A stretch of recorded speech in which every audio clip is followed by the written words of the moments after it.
This episode is brought to you by Heyday. Feeling stressed? Take a moment for yourself with Heyday. Stroll through rows of golden wheat, tend to cute barnyard animals, and discover the joys of a digital farm retreat. You don't have to hop in a car or catch a plane. Escape to the farm at the tap of a finger. With Heyday, you're not just tending to a farm, you're tending to yourself. Heyday. Search Heyday, that's Hay space DAY, in your favorite app store. Heyday is a free-to-play mobile game and offers optional in-app purchases and random rewards.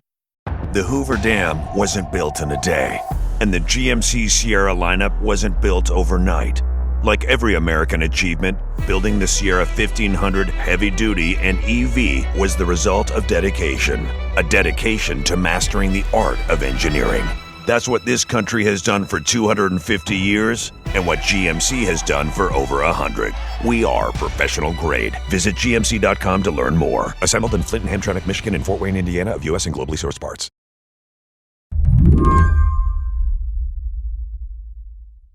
In August of 2019, reporter Karen Howe went to visit the San Francisco headquarters of OpenAI. It had started as a nonprofit research lab that said it was dedicated to fundamental AI research with no commercial focus, no commercial intent. At the time, Karen was covering AI for MIT Tech Review, and OpenAI was the buzzy new kid on the block. It had money, big names, and lofty ambitions to develop artificial general intelligence, AGI, for the good of society. Then OpenAI, which had really built a mission around the idea that it would be fully transparent and open source all of its research, withheld its first piece of research for sort of unclear, ambiguous reasons. And then it restructured as an organization. A few months earlier, the nonprofit that controlled OpenAI set up a for-profit arm and got $1 billion from Microsoft. Not long after, Karen walked in. So the first meeting that I had in the offices was with Greg Brockman and Ilya Sutskever, the CTO and chief scientist of OpenAI. And I kind of went in, I went in with a generally good view of the organization. And I wanted to just ask some basic questions about how they thought about themselves, how they thought about their mission, which was to ensure artificial general intelligence benefits all of humanity. So I began by asking, how do you define AGI? What do you think it will be able to do? What are the bad things that you think could come out of it? Because another pillar of OpenAI's mythology is that they need to build good AGI before someone builds bad AGI.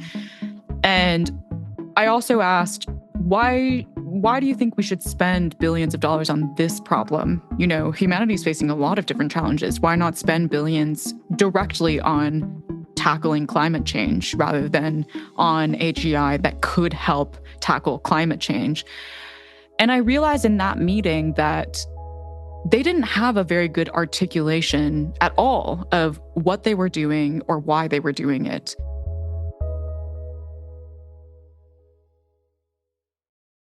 Over 3 days, she spoke to multiple employees, and no one could quite answer that question. They were very secretive. I would be talking to employees and they would steal furtive glances at each other and at the communications director because there seemed to be a lot of red lines for what they could and couldn't share. But one message was clear. We, OpenAI, have to develop this technology first. We need to be first to shape the norms within the industry around how this technology is developed. And that is very competitive as opposed to collaborative. And so there was this inherent tension between everything that they said publicly versus how they were behind closed doors. After Karen's story was published, the company didn't speak to her for 3 years. In that time, OpenAI released ChatGPT. CEO Sam Altman was spectacularly fired and then unfired, and OpenAI vaulted to the top of the AI food chain. All the while, Karen was reporting, culminating in her new book, Empire of AI, Dreams and Nightmares in Sam Altman's OpenAI. Today on the show, the inside story of the company that wants to control our future. I'm Lizzie O'Leary, and you're listening to What Next TBD, a show about technology, power, and how the future will be determined. Stick around.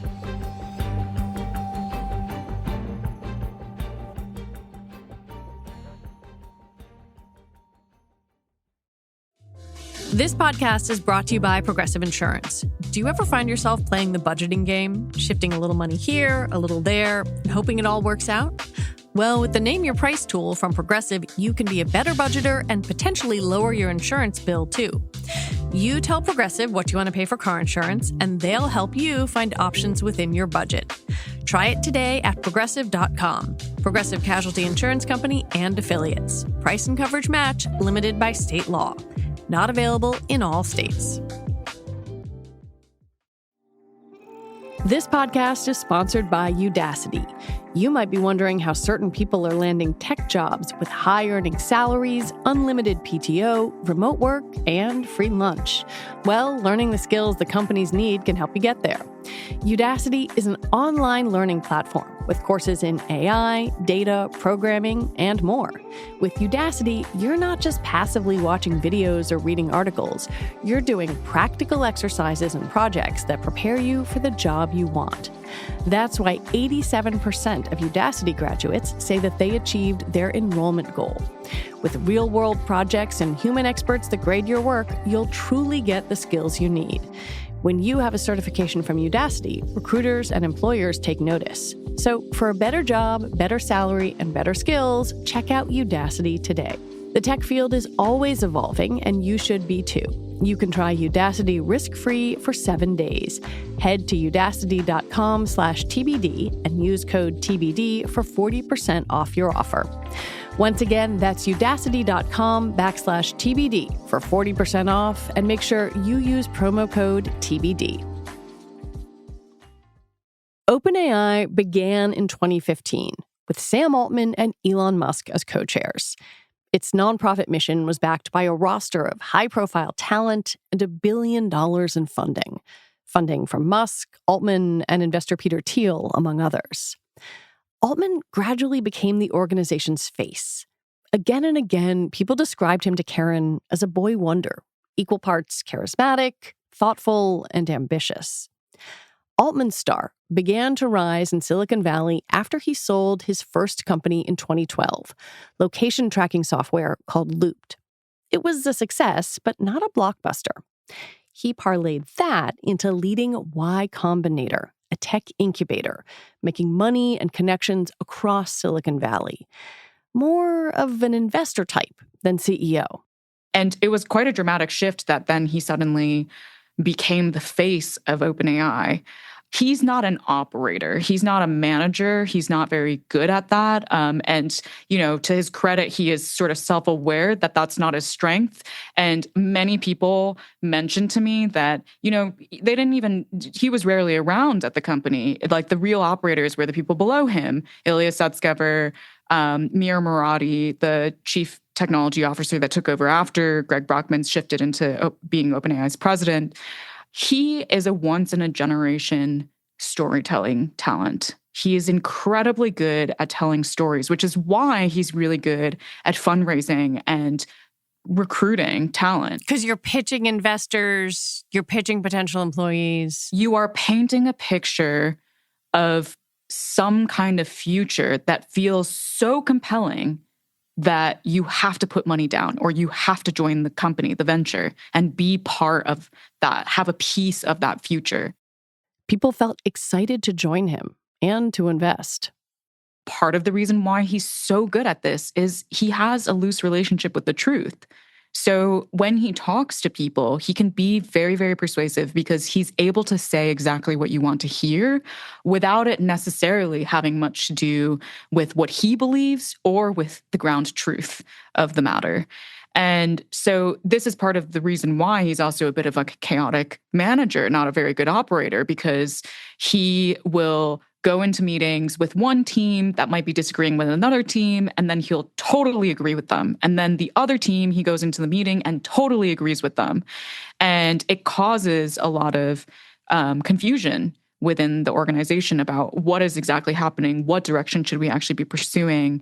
The CEO should be making calls and resolving conflict, but instead he would sort of exacerbate conflict along the way. Early on, when OpenAI is still operating in this nonprofit structure, you have Greg Brockman and Ilya Sutskever. You also have Elon Musk involved. It seems like when I read your book that the operations side of OpenAI, which was being run by Greg and Ilya, was sort of chaotic. Like, what was going on there then? Yeah, so think about the general premise of OpenAI. A bunch of mostly dudes get together with a massive paycheck saying that they're going to build something that they can't really define. It's going to be chaotic. You know? None of them had that much managerial experience. They sort of modeled the nonprofit after an academic lab where Ilya Sutskever kind of played the professor role, and then other researchers would be sort of like his graduate students, and they would work on their own projects with no real unifying theory among all of the projects, and they would just have meetings with Sutskever to ask, do you think this is the right direction? And then he would ordain certain directions as correct or not correct. And Greg Brockman, he's a coder. He was also very much a Silicon Valley person and preferred just coding all the time. So he wasn't necessarily doing anything to structure the organization's direction. He was just sitting on a couch every day and typing on his laptop and getting really consumed by the work of just building.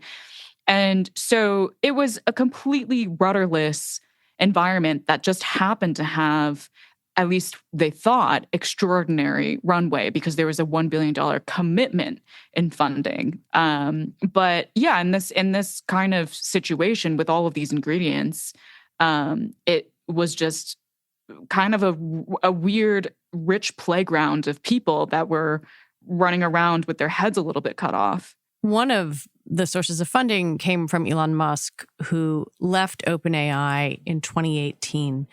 And really fell out with the company. Why? Yeah, so Musk was one of the biggest backers, if not, he was the biggest backer of OpenAI. He was the one that initially told Altman and Brockman, we need to publicly say that there is $1 billion committed to this endeavor to not sound hopeless against DeepMind and Google. Because that's who they were trying to compete with. That's who they were trying to compete with. And that was specifically who Musk had a vendetta against and wanted to beat. And he was like, this is real. Anyone who chips in, like whatever we're missing from the $1 billion marker, I will fill in the gap after everyone else has made in their donation.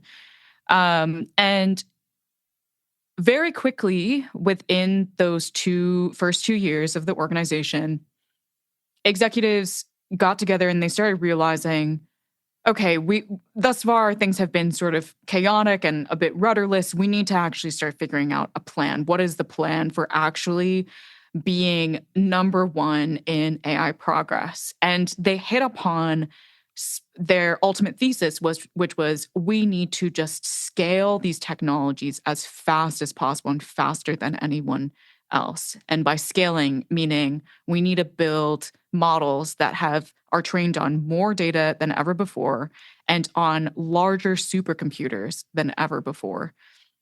And so that path suddenly required an extraordinary amount of money. And they realized we can no longer stay as a nonprofit to raise that money. We have to have some kind of for-profit vehicle to promise investors some kinds of returns in order to entice more capital to come in.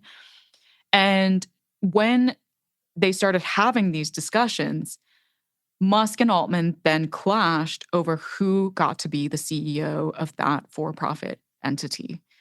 Musk wanted to be CEO and have full control. Altman wanted to be CEO and wouldn't really say to either Sutskever or Brockman exactly why the CEO title was so important to him. But it basically came to a loggerheads. And then Musk went, you know what? If I can't be CEO, this has to stay a nonprofit. We are no longer doing this for-profit conversion. And if you, Sutskever and Brockman, if you two want to still do this for profit, count me out. I'm no longer going to continue funding, providing what is ultimately seed money for a startup. I started funding this because it was a nonprofit. And Altman successfully convinces Brockman, who was one of his close friends, to convince Sutskever that actually, yeah, let's just let Musk leave, and I'm the best person to run this thing. We need to do this for-profit conversion. Altman gets the investment from Microsoft. They have the ability to buy the kind of computing power that they need, the kind of GPUs that would move them toward the ability to do the computing that they're talking about. But there's one thing that really struck me in this book is that there are so many overlapping friendships and rivalries and people funding one another's companies or lending money or lending expertise. And it seems like there are multiple characters in here saying the stakes of AI are so high that guy, my frenemy, shouldn't be allowed to control it. Only I can. How did it become this thing that was so talked up as necessary and yet so important that it must be mine, must be kept from everyone else? I don't think it's a coincidence that basically every tech billionaire now has their own AI company. I think they all collectively identified that AI is a very consequential technology, and that specifically the AGI narrative is also an extremely powerful one that can move mountains when it comes to capital, political influence, acquiring more land, energy, water resources to build the things that they want to build. And so this AGI endeavor specifically has always been one of ideology and ego. It has always been one where the people who have the most power and influence in the world want to move into this space to refashion AI in their own image. That's not how all the AI space and all AI research and development happens, but certainly for this particular slice of that world, the AGI world, where people say that they are on a quest to do something profoundly transformative for all of humanity, it is a clash of all of these egos, all of these people who have totally different ideas of, no, I want to do this, or I think this is better. But you talk to so many different people who all seem to struggle to define what AGI means. Exactly. And I think that is a feature, not a bug, because if you are building something that has no definition, you can make it whatever you want. I mean, what a fantastic way as someone who has wealth and influence in the society to continue accumulating more wealth and influence. I'm going to read from your book for a second. AGI, if ever reached, will solve climate change, enable affordable healthcare, provide equitable education. I mean, those are that's shooting for everything humanity wants, right? Exactly. I mean, they tell us that they're building everything machines, right? They tap into the deepest parts of our psyche and the deepest desires that anyone has. Most people have had a loved one that has passed away from cancer. Like, who wouldn't want something that's going to cure cancer? And many people face financial insecurity, face poverty, and who wouldn't want that to be eradicated? So they use all of these different promises because they know it's so effective at kind of usurping our logical brains and tapping straight into the emotional part of everyone's psyche, in just like they tap into that desire for a better future, that desire for something more than what we currently have. And that's why we see all of these promises have been recycled again and again and again and again because they keep working. When we come back, how the release of ChatGPT nearly broke OpenAI and then made Sam Altman more powerful than ever before.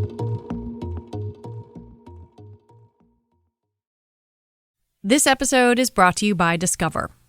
It's smart to always have a few financial goals, and here's a really smart one you can set.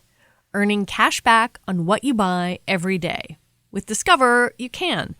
Get this, Discover automatically matches all the cash back you've earned at the end of your first year. Seriously, all of it. Discover trusts you to make smart decisions. After all, you listen to this show. See terms at discover.com/creditcard. This episode is brought to you by OutShift by Cisco. While single agents can handle specific tasks, the real power comes when specialized agents collaborate to solve complex problems. But there's a fundamental gap. There is no standardized infrastructure for these agents to discover, communicate with, and work alongside each other. That's where agency comes in. The Agency is an open-source collective building the Internet of Agents, a global collaboration layer where AI agents can work together. It will connect systems across vendors and frameworks, solving the biggest problems of discovery, interoperability, and scalability for enterprises. With contributors like Cisco, CrewAI, LangChain, and MongoDB, Agency is breaking down silos and building the future of interoperable AI. Shape the future of enterprise innovation. Visit agency.org to explore use cases now. That's agntcy.org.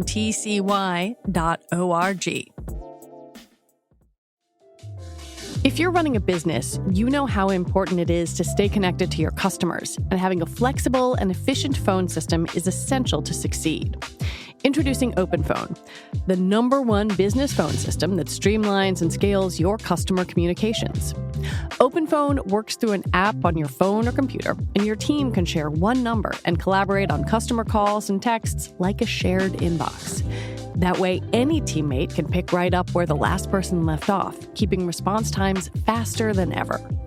Plus, with AI-powered call transcripts and summaries, you'll be able to automate follow-ups, ensuring you'll never miss a customer interaction again. So whether you're a one-person operation or have a large team that needs better collaboration tools, check out OpenPhone. See why over 50,000 businesses trust OpenPhone to manage their business's calls and texts. OpenPhone is offering TBD listeners 20% off your first 6 months at openphone.com/TBD. That's openphone.com/TBD.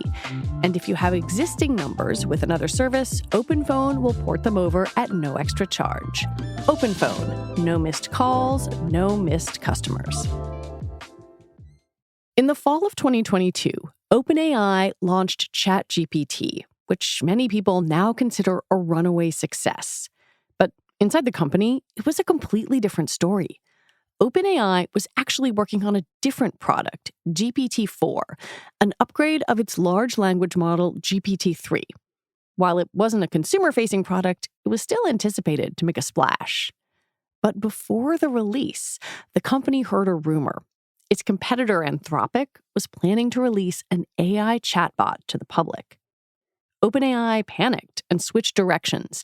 It blended together a slightly older large language model, GPT 3.5, with a consumer-facing product called Super Assistant. And that became ChatGPT.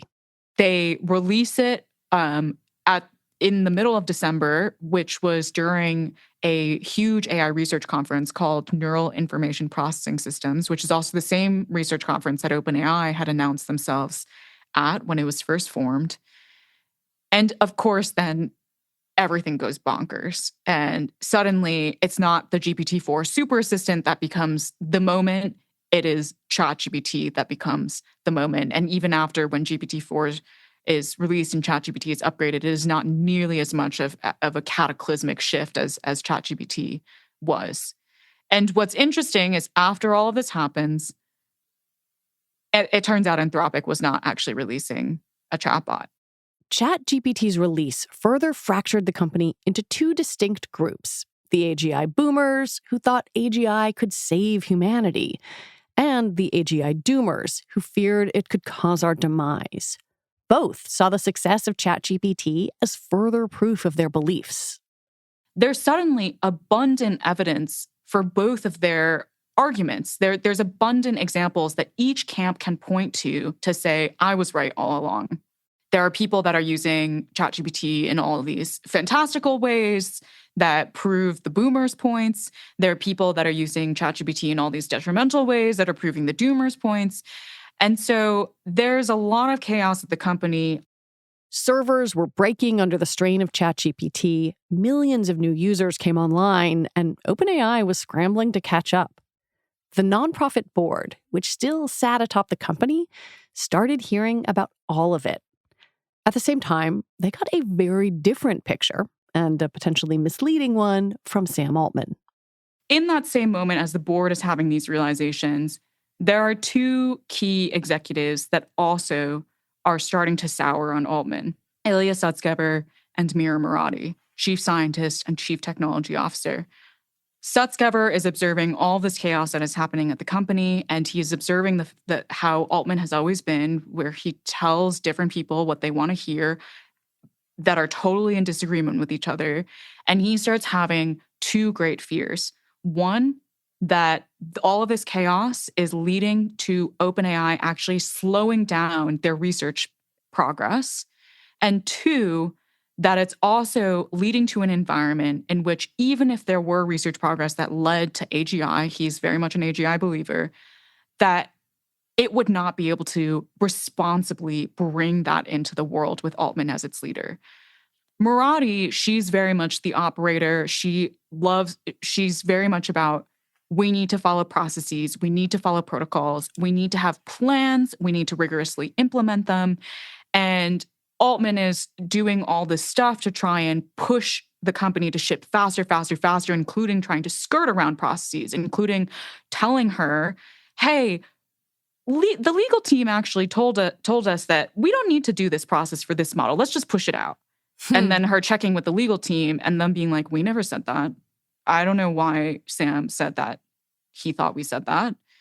And so they both start realizing, okay, the chaos and velocity is heading in a very, very bad direction in each of their kind of worldviews of how a functional company and how a functional OpenAI should be.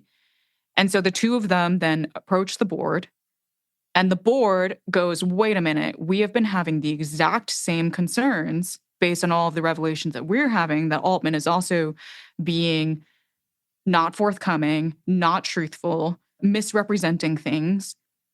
We need to have a conversation then about whether or not he really is the right leader for OpenAI. And after a series of intensive discussions, they determine he has to go. But Altman campaigned to keep his job, and employees quickly revolted against the board, sending an explicit message that without him, there was no OpenAI. Altman was rehired, and the two board members who voted to oust him stepped down. OpenAI added new board members, and Altman consolidated his power. One of the things that sets your book apart from a lot of the other coverage of OpenAI is it looks at it sort of in the context of building an empire. I mean, it's literally in the title of the book. And there's a chapter in which you talk about 3 necessary ingredients for an empire: centralized talent, centralized capital, and a vague mission. How do you see OpenAI and Sam Altman creating this semi-digital colonialism, this literal empire? Yeah, so the part in the book where I talk about this is where I begin to conclude that OpenAI's mission to ensure AGI benefits all of humanity is actually the perfect tool for empire building, because it is so vague that it can be interpreted and reinterpreted however the organization wants and however Altman wants. But it is also incredibly effective in rallying people around it and rallying resources and warding off regulation and doing all this rhetorical work to essentially supercharge whatever the person wants to get accomplished, whatever the organization wants to get accomplished, and make it go forward. So, like, we have to be the champion here, and we need to build this data center because otherwise China's going to do it. Yeah, we need to do this because it is in the benefit of all of humanity. Because we could reach heaven instead of hell. Because if China does it first, we will definitely go to hell. You know, this is like extremely quasi-religious language with the utmost important stakes. This is how empires operate. This is how empires of old literally operated. They went all around the world, plundered resources, exploited labor, and imposed certain ideologies on other people because they believed that they were civilizing everyone else. They were doing it for their good. They were allowing them to ultimately access heaven instead of go to hell. But bringing them into progress and into modernity, when actually, when you look at the real tabulation, the scorecard of empire building, it's that all the people at the top get extraordinarily rich and everyone else lives in the thrash of the decisions of the people at the top, and they are completely dispossessed of their land, of their resources, of their labor, of their future. The reason why I title the book Empire of AI is because we need to acknowledge that these companies are no longer just multinational corporations that are trying to gain a monopoly in a business market. These are political, economic monopolies that are gaining a controlling influence on everything, on our politics. I mean, you see what's happening in the US now with the interference of unelected tech billionaires taking over the government. They're gaining a controlling influence on scientific production within AI. When you have that much money, you can buy up all of the talent, all of the best AI researchers, and they now become financially conflicted, such that when they are producing any research that should be contributing to the public's understanding of this technology, it is actually, in fact, just reinforcing the empire being a benevolent force.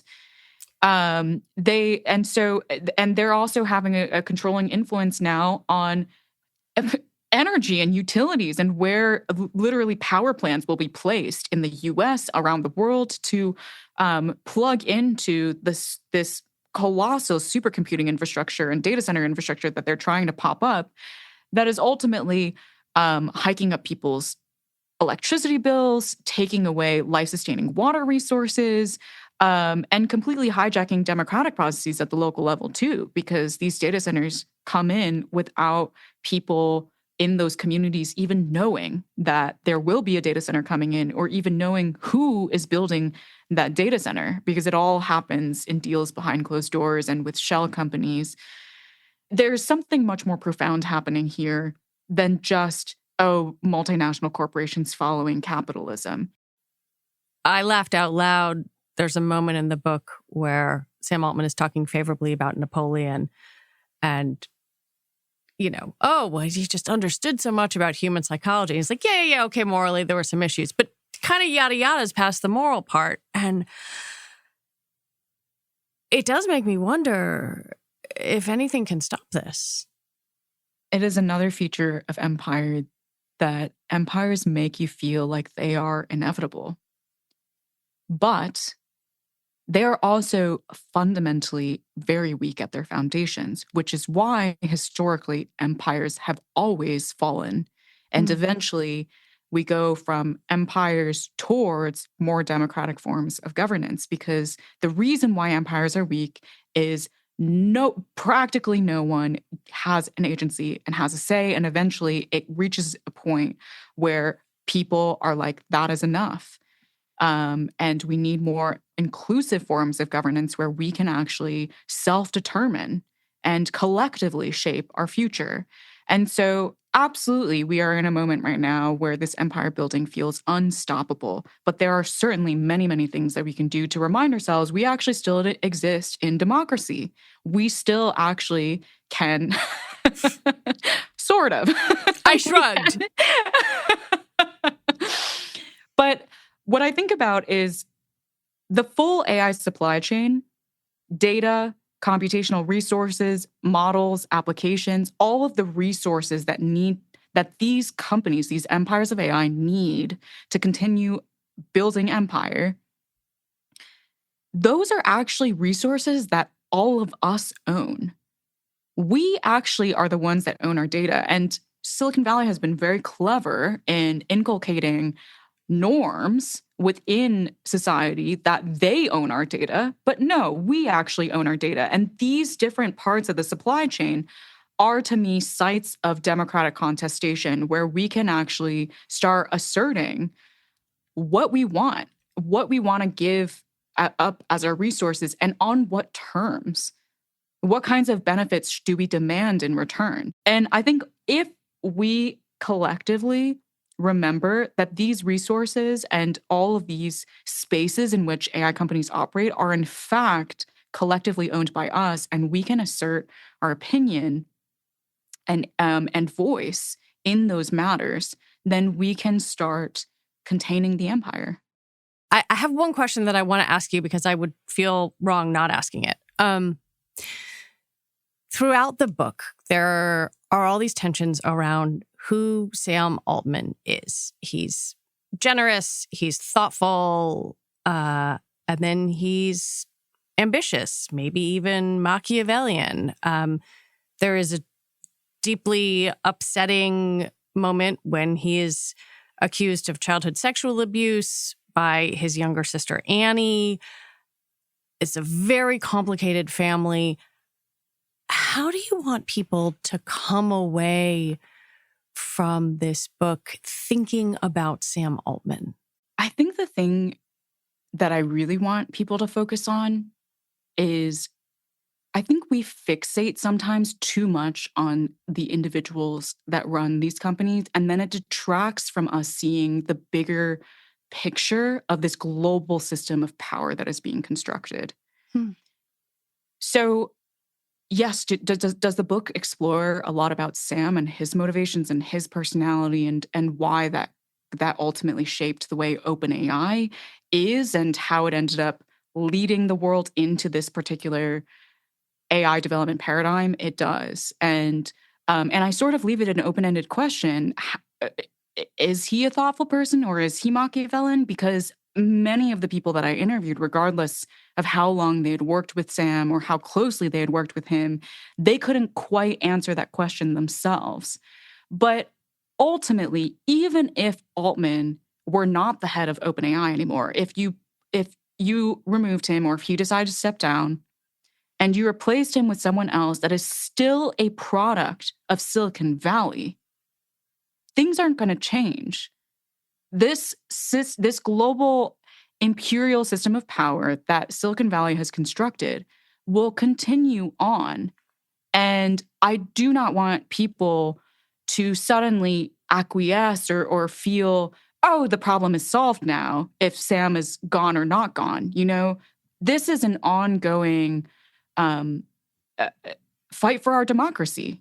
We have to continue reminding ourselves that we have democratic rights and we need to exercise them. Otherwise, they will die. They will go away.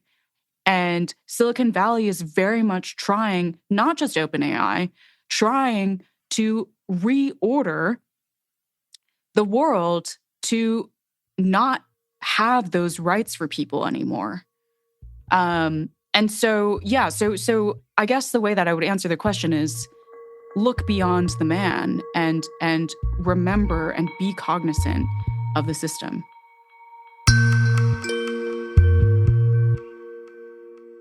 Karen Howe, it is an absolute pleasure to read this book and to talk to you. Thank you. Thank you so much for having me. Karen Howe is the author of Empire of AI, Dreams and Nightmares in Sam Altman's OpenAI. You should check it out. And that is it for our show today. What Next TBD is produced by Evan Campbell, Patrick Fort, and Shayna Roth. Our show is edited by Rob Gunther. TBD is part of the larger What Next family. And if you're looking for even more Slate podcasts to listen to, go check out Wednesday's episode of What Next. It's all about how FEMA has been stripped to the bones under the Trump administration.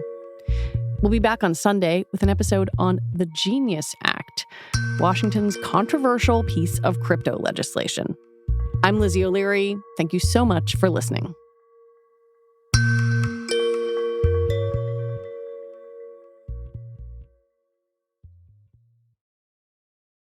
I'm Leon Neyfakh, and I'm the host of Slow Burn, Watergate.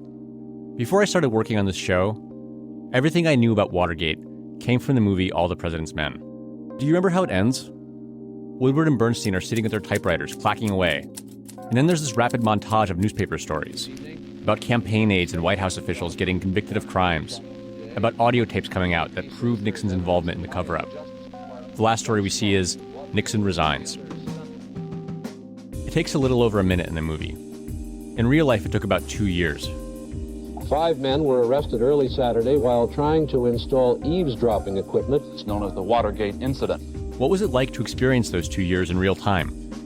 What were people thinking and feeling as the break-in at Democratic Party headquarters went from a weird little caper to a constitutional crisis that brought down the president? The downfall of Richard Nixon was stranger, wilder, and more exciting than you can imagine.